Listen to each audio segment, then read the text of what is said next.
welcome back to the show. So today we cover some breaking news, which is basically the TikTok ban that came out that President Biden signed last week. It was approved by both the House and the Senate. And basically what it does is it gives TikTok, which is owned by ByteDance, a Chinese-owned entity, it gives them 9 months to basically divest from the U.S. subsidiary. So basically to sell off from its parent company that is China-based, to sell it, or they risk being shut down. This comes basically because of concern that Congress and our government in the United States has about what information the Chinese government is getting access to for the 170 million reported users of TikTok in the United States. And it's not saying that they want the app to go away completely. What they're saying is they do not want it owned and driven by the Chinese government. So that's kind of where this is coming from. I have a great guest on with me today. I have Sherri Lambert, who is the CEO of BabbleBox, and she's really been a pioneer in the influencer marketing space since 2007. She just has such a strong understanding of how the social platforms work, what this all means for if there is a ban on TikTok, what does it mean? She and I talk about what are the implications for not just, people like you and I maybe who use the app, but also what it means for people like influencers who've spent a lot of time and energy investing to find a following. One of the other things that I just want to mention is that the CEO of TikTok has basically said that they would rather shut down the app than sell it. And I think that is definitely promoting this theory, or it promotes the theory that that the reason for the app to function in the U.S. is potentially to get this information, which is what Congress is worried about. So it is going to be very interesting to see how this plays out. We talk about the fact that, this wouldn't be the first app to shut down. What are the implications for everyday people who use the app as well as creators and influencers? We also talk about what we think, which apps we think, or which social platforms we think brands may and companies may be not paying attention to as much as they should.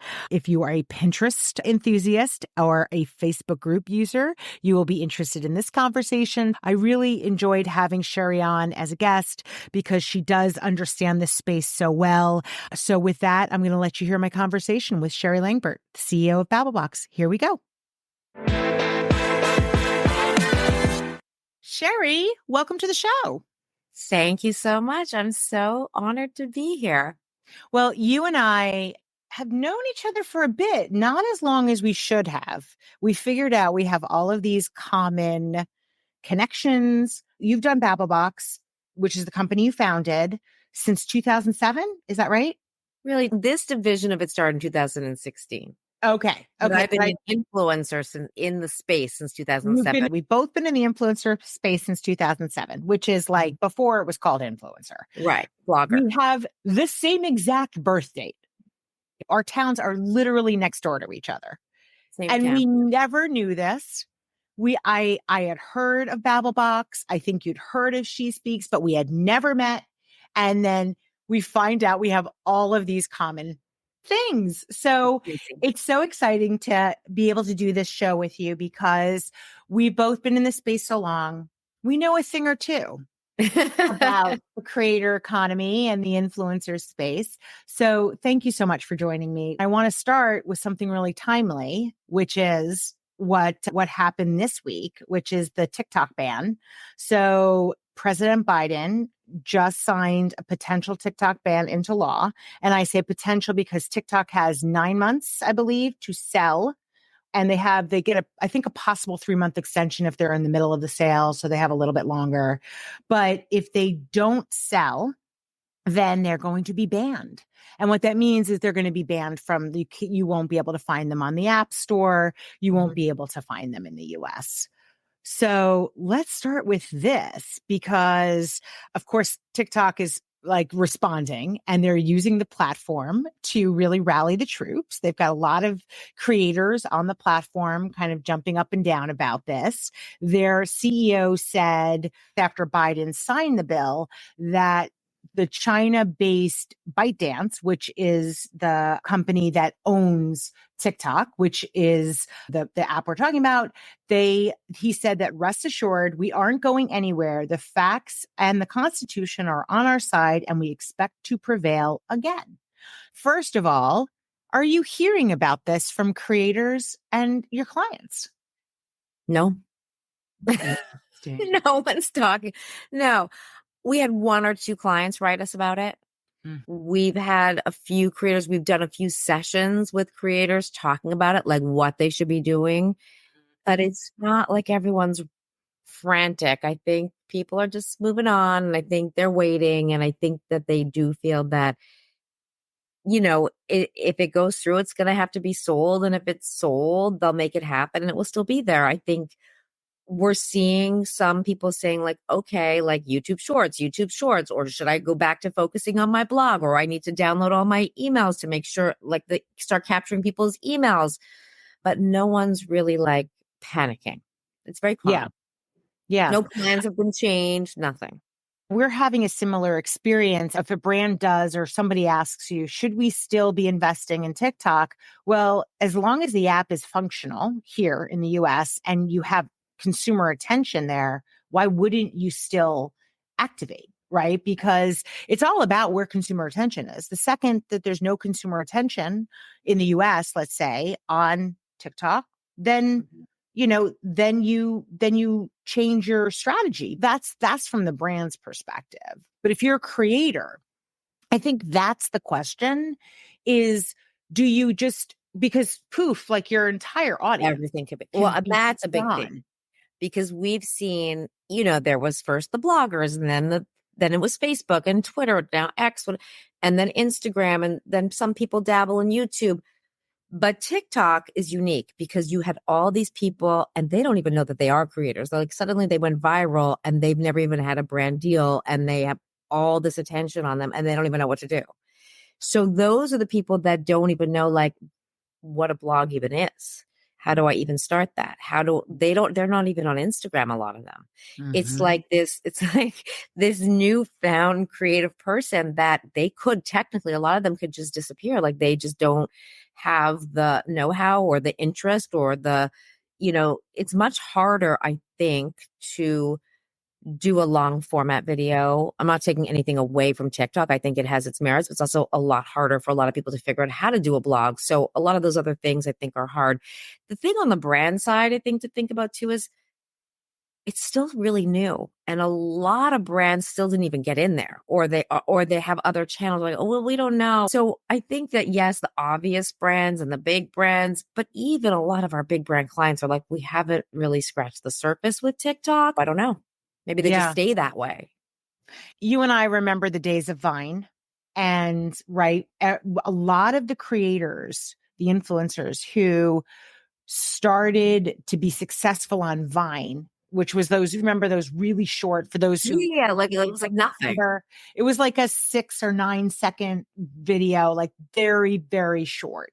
So Vine went away. Like they shut it down, right? It like one day it was there and the next day it was gone.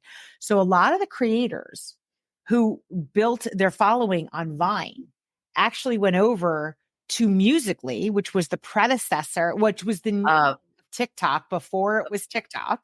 but there was a blip in time because it didn't happen right away. Right. It did not happen right away. Musically, creators would tell us, or influencers would tell us, that it's so easy to create really cool content on the app.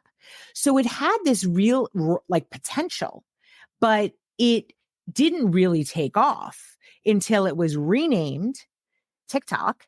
And then the format changed. Going back to the point about Vine, that app was huge in the day. Oh yeah. And then it went away.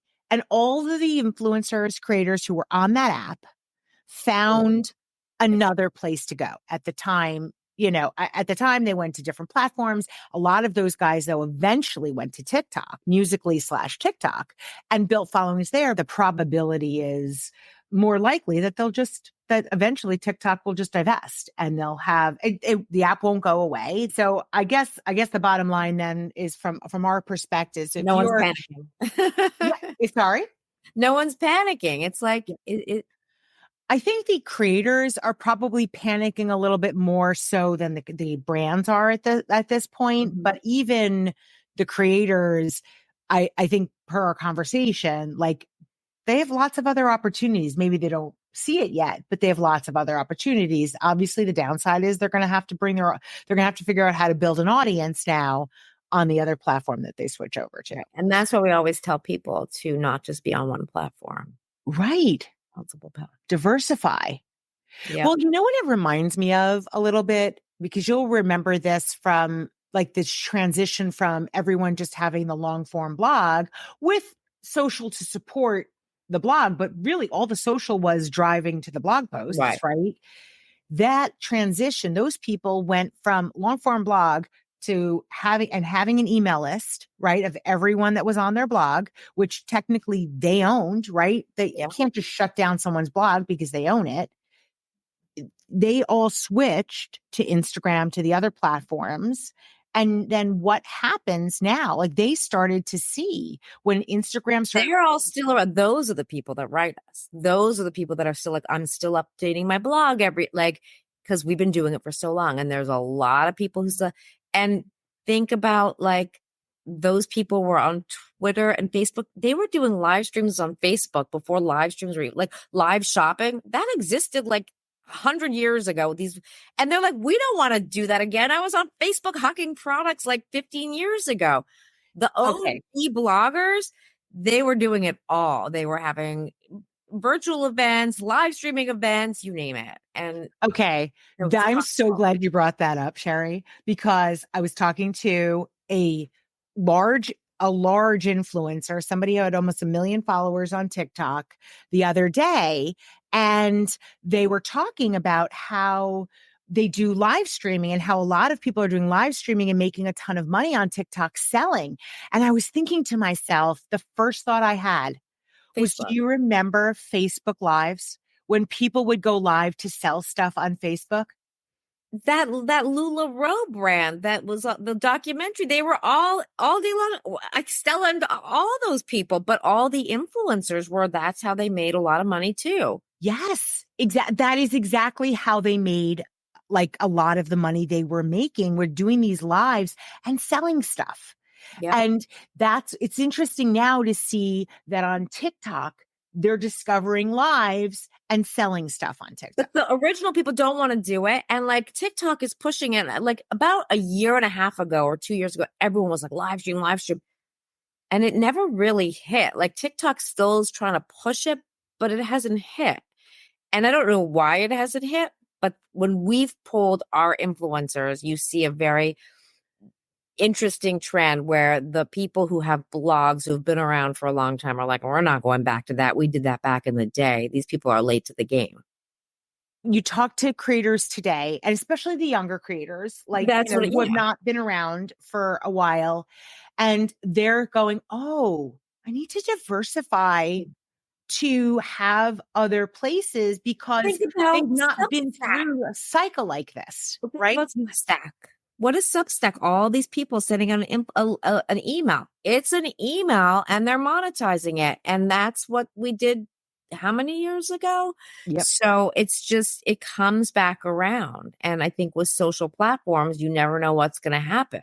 Yeah. If you Yeah. own your email list, that's where yeah. Yeah. Well, and having a way to be in touch with people that is not contingent on the app, because that audience could be gone here today, gone tomorrow. So it's so interesting to see like how a lot of this stuff is cyclical. So let's talk a little bit about, if we can, the other platforms, because you and I have been around and seen some platforms come and go. And we are seeing some of the other platforms that people are kind of sleeping on, like Pinterest is a good example. And it's not, I know Pinterest is doing a lot of education now and a lot of activity to get advertisers to understand like how valuable the platform is, because people do go there with a mindset of buying. Like when I recently did like a renovation to my kitchen, Renovation. Yep. and I spent basically most of my time on Pinterest figuring out, okay, what do I like? What do I not like? I was very, and when you're there, you're like, oh, I like the lights in that kitchen I see there. Oh, and they're shoppable. I can go buy them. I Right. mean, let's talk a little bit about some of the ones people are sleeping on. And which one do you think they're sleeping on? So, okay. So I'm going to say that I don't know how you market to this, but the most incredible thing that Facebook has is groups. No one Mm. else has groups. Yep. Well, again, as a marketer, it's very challenging because you can't have people post in groups, right? Because then they get kicked out by the admin. Yeah. But groups, there's nowhere else. Facebook. That's it. Well, why couldn't you sponsor a group? This like get the approval of the admin. I mean, think about it as like sponsoring any other community. Maybe, but has anyone done that? I've never seen I it. don't know, but I love the idea. Let's do it tomorrow. But I think, look, we look at our community and the groups of it's when you look, just let's forget our community, Peloton group on Facebook. Mhm. Now, yes, there's a lot of noise, but there's also, you have a very dedicated affinity group to one thing. I'm in kayaking groups. I'm in schnauzer groups. You know what I'm about. I'm a kayaker. You should be marketing to me. You know, I'm a Mhm. schnauzer. I was a schnauzer mom. I'm hoping to, one day be another schnauzer mom. But those Mhm. affinities are, if you're a pet company that knows that schnauzers suffer from these types of things, how do you Mhm. get in there? Yeah. I think Facebook's the only one that does groups. Yeah. And then Interesting. the Pinterest is like, Mm. I haven't turned on X because it's just terrifying to me. And then I kind of feel a little bit the same about some of the stuff I see on TikTok. So to me, Pinterest is just sunshine. Yes. It's It's much no more negative. positivity, right? What's good with Pinterest? We're just happy. And it's happy. And you're not seeing all this other negative stuff. Yes. Yeah. Well, it's much more about showing your creativity in terms of, whether it's recipe, all of that stuff. If you're a brand and you're trying to activate advertising marketing, however you're doing it, whether it's through paid or through influencers or however you're doing it, Facebook groups, definitely an interesting one to think about. Going to the admins of the groups and saying, hey, what about doing some sort of sponsorship? And seeing if that's a possibility. I don't, we'd have to like, kind of look into whether they would do it. And then of course we talked about Pinterest. So two good ones. It's so interesting. I know you mentioned X/Twitter, X formerly known as Twitter. I remember too, back in the day, that was a big platform for brands in terms of activating influencers. Oh my God, we would go viral. You would get like 50 people from around the country tuning in to, yes, a live stream before COVID in 2007. And you'd have like, I don't know, a hashtag, and then the hashtag would go viral because all these people started sharing it. Yes. I mean, what were they called? Twitter chats, Twitter Dinner parties, parties. and they would get such Crazy. huge reach. And it was like a back and forth conversation. So it was a live conversation. As you said, people could join in just using the hashtag. They could join into it. But I agree with you that the platform has evolved so much that how people use it today, I don't think I've seen anything like that in a while. And they're trying to do more of like spaces, like the new, like their own version of what Clubhouse, I think the other app that was huge. Yeah. What happened to Clubhouse? It's got like, I don't think I've heard anything about that. I don't even know if it still exists, I don't but it either. was huge. It was the hugest thing for a Maybe if while. TikTok gets banned, then Clubhouse will have a resurgence. Yeah, That's where we're going to all go. that's right. No, I don't know. I think it was just audio. So it didn't and I think it was a COVID thing. I think people were afraid of being furloughed. They wanted to hear other people, Mm, or they were furloughed. They were afraid of like, not having jobs. yep. So it was a Yep. good ground to speak and talk to other people. I think the bottom line is when you've been around the social media world, you realize that the apps are going to change. Where people's attention is going to change. And the question is just being able to stay on top of, if you're a brand, being able to make sure where consumer attention is and just going where there's consumer attention, integrating there. And if you're an influencer creator, it's a little bit more complicated because you feel like, okay, I've built up, and brands too, right? Brands have built up a following on these Yeah. platforms. But that's the other risk for a brand, is like you've spent all this time and energy building up a following, and then the app could be here one day and gone another, which is why you need that diversification. Mm-hmm. So let's kind of change, if we can, a little bit to, since we've both been in this space a while, I would love to get your thoughts on the impact that social media has had on us as consumers. I know you and I were talking about how, you went on a trip recently, and like you were basically being shown these spots that are like the Instagrammable spots that everyone goes to. How do you think the social platforms are impacting something like how we travel? I'm not even going to start with how we travel, because the thing that drives me crazy is everyone says TikTok made me buy it. Mm, And I don't think it's TikTok.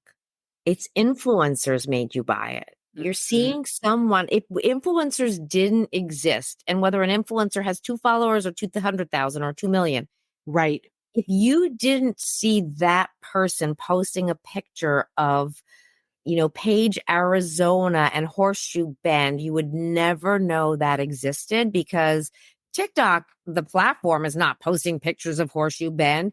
It's travel influencers who went there, discovered it, said, look at how beautiful. No one went there 5 years ago. And now all of a sudden it's like a hot spot. You are just like raising such an important point, Sherri. I think we tend to think about how the platform is the thing, but you're right. The platforms are nothing Without the without people. the creators or the people on it. And the creators may not be like what they consider to be influencers, but they're the people on the app who are putting out the content.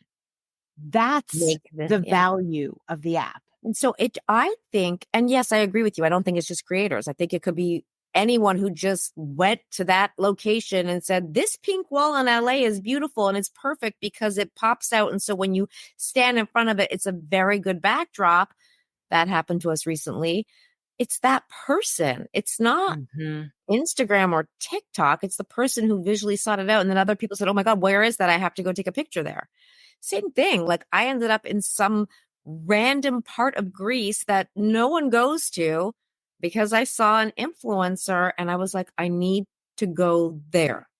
Well, if you were to say, your crystal ball, what do you think is going to change? And I don't think we could even say more than a year out. Like, I think we have to look in the next 6 to 12 months, because this industry changes so much, so quickly. How do you think what do you think people should be on the lookout for in Oh the my, next the six to 12 months? retail media networks. Oh, interesting. Can you tell people what that is, if they're listening, they don't know? All the big retailers are just killing it. Like, so instead of going away, like we think they're all going away, they all have these online properties, and they're a lot of the manufacturers and the vendors and suppliers are all in there. And I think that is super, super interesting to me, is these retail media networks. Yeah. Yeah. For those who are not familiar with this idea, let's give an example. So Walmart services 90% of US households every year, which blew me away when I read that. And they obviously have stores that most people know, and they have a website, which most people probably know. But they built this thing they took it in house, I think about 5 years ago. And it's basically an ability for all of the people who sell, all the companies that sell products at Walmart, whether it's in the stores or online, they can buy media, basically buy Get cons- advertising and media through their this retail media network that they it's develop. And programmatic, probably like similar to programmatic networks, but Mhm, the beauty is they're hitting their consumer anywhere. I mhm. think that these retailers are now entertainment houses. They've turned themselves without anyone thinking about it or looking at it. They're entertainment companies or Yeah. they're digital media companies. Yeah. And they're all doing it. I Home feel like Depot, every Saks. single retailer has it now, Yep. right? I mean, it's unbelievable. And so, okay, so you feel like that's where there's a lot of opportunity moving forward is on the retail media network side. I also think with influencers, like what happens in retail, right? Like you think about, I think there's an opportunity to go backwards or the reverse way. Like the influencers start online, but how do you leverage influencers to go real world? And I think that Mhm. no one's really done a great job at that yet. Having influencers do things in person. So there's a discussion around a mall and the mall is empty and everyone's like, what's going to happen to this mall? What's going to happen? Now, when you go to to towns in the summer and there's pop-up shops, Mhm. or sometimes in New York, there's pop-up shops. Couldn't they host pop-up shops in these malls with influencers like brand collabs? That if it's limited, like a shop drop and you decorate it and it's in and out, you're not focused on rent. And I'm not saying you have to have an influencer, but I think the Mhm. trend of going that way. Interesting. So in real life, basically taking these, so being able to take opportunity like the fact that there's inventory, real estate in these malls, inventory available, and bringing people into some in-person, in real life experience. Yeah. I love that. Sherri, thank you so much for spending this time with me. I am so grateful. If people want to follow you and see all that you're doing, what is the best way for them to do that? Babblebox. So it's Babblebox with two X's at the end. And on a lot of the channels, it's Babblebox official. Some it's just Babblebox. But yeah, that's the best way. Great. Well, thank you so much. Thank you. Thank you for listening. If you're an influencer or a brand that wants to work with us, please feel free to email us at info@shespeaks.com. Until next time.